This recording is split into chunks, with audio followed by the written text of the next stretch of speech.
Assalamu alaikum and welcome to the fourth part of the course Uplift Your Upwork Game.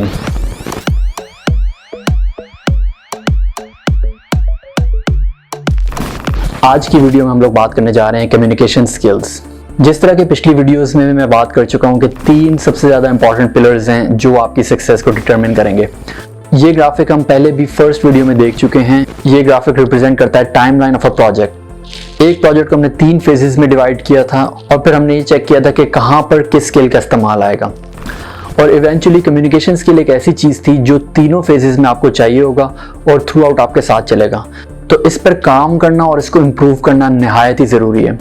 ये सिर्फ Upwork के platform तक के लिए महदूद नहीं है। अगर आप फाइवर पे या फ्रीलांसर पे या आप वैसे ही आपके लोकल फ्रीलांस क्लाइंट्स हैं या इवन आप एम्प्लॉयमेंट करते हैं, अगर आपकी क्लाइंट के साथ कम्युनिकेशन या डीलिंग है तो ये सारे टिप्स आपको बहुत ज़्यादा काम आएंगे। यहाँ पे मैं एक और चीज़ बताता चलूँ कि ये सारे टिप्स वो हैं जो मैं खुद अपनी ज़िंदगी में अप्लाई करता हूँ और इन सब से मुझे बहुत ज़्यादा फ़ायदा हुआ है। मेरा जो नॉलेज शेयरिंग का स्टाइल है वो ये है कि मैं आप लोगों तक कोशिश करता हूँ कि वही सारी चीज़ें पहुँचाऊँ जो मैं खुद प्रैक्टिस करता हूँ। जिस तरह कि मैं बार बार इस बात पर जोर दे रहा हूँ कि अगर आपने पिछली वीडियोस कंप्लीट नहीं देखी तो प्लीज़ आप उनको सीक्वेंस में फॉलो करें। अगर आप मेरे चैनल ओपन करते हैं तो वहाँ पर भी नीचे आपको प्लेलिस्ट शो हो रही होगी। अदरवाइज आप प्लेलिस्ट के टैब में जाकर अपलिफ्ट योर अपवर्क गेम का जो कोर्स है वहाँ से प्ले कर सकते हैं। सो प्लीज़ मेक श्योर आप सबसे पहले कोर्स ओवरव्यू कंप्लीटली देखें और उसके बाद 1, 2, 3 और इस तरह से सीक्वेंस फॉलो करते हुए पूरा कोर्स देखें। जिस तरह के हम लोगों ने पहली वीडियो में ये ग्राफिक देखा था टाइमलाइन ऑफ अ प्रोजेक्ट, हम आज की वीडियो में इसी पे एक्सपैंड करेंगे और मैं आप लोगों को ये बताऊंगा कि हर फेज में वो कौन कौन सा कम्युनिकेशन टूल है जिसको आप इम्प्रूव कर सकते हैं और जिसको आप इस्तेमाल कर सकते हैं अपने कम्युनिकेशन स्किल्स को इम्प्रूव करने के लिए। इससे पहले कि हम लोग आगे बढ़ें, ये 3 फेजेस जो बेसिकली हैं आपका प्रोजेक्ट के लिए पिच करना, उसके बाद उसको विन करना, एग्जीक्यूट करना और उसके बाद डिलीवर करना।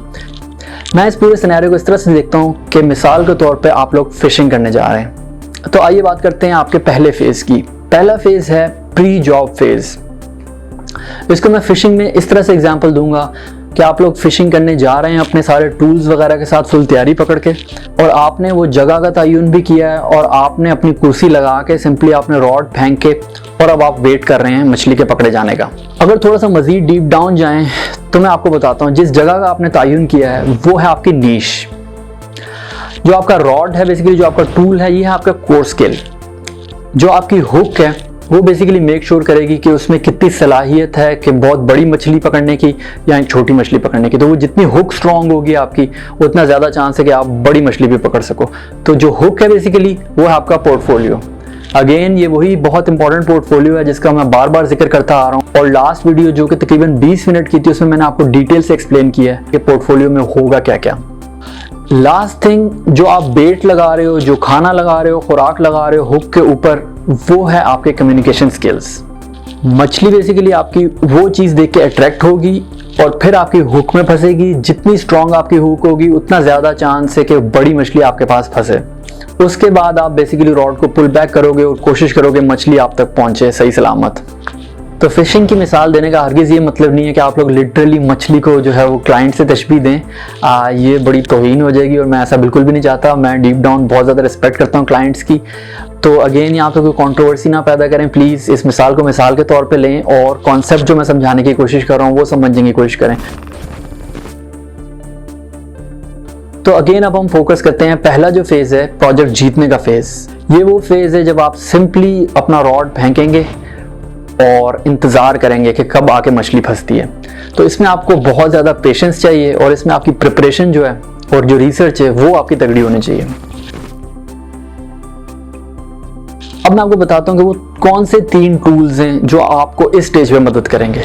सबसे पहला टूल आपकी डिस्प्ले पिक्चर।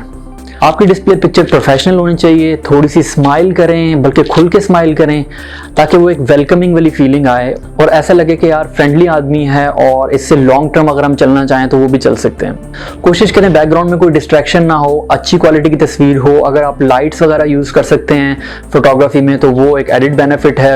या तो स्टूडियो में तस्वीर खिंचवाएं या खुद ही लाइट्स का इस्तेमाल करके बेशक किसी दोस्त की मदद ले लें और एक अच्छी तस्वीर खींचें।